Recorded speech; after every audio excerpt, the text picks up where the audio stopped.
how to print frozen paints on every page in Excel.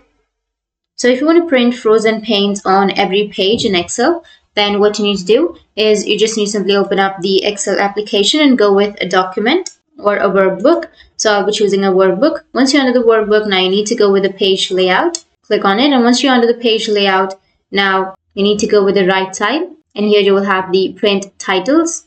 Click on it. Enter the rows that you want to print on each page. After that, enter the columns that you want to repeat at each page. So just I'll be choosing A1 and C8. And once you've written that, now you just need to simply go with the page order. You can choose down, then over, and then over, then down. So I'll be choosing the first option, which is down, then over.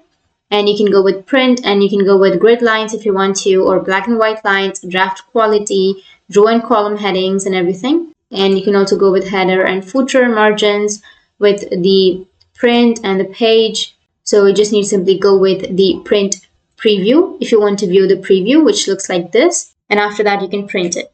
So that's how you can print frozen paints on every page. And if you have any questions, feel free to comment below. Thanks for watching.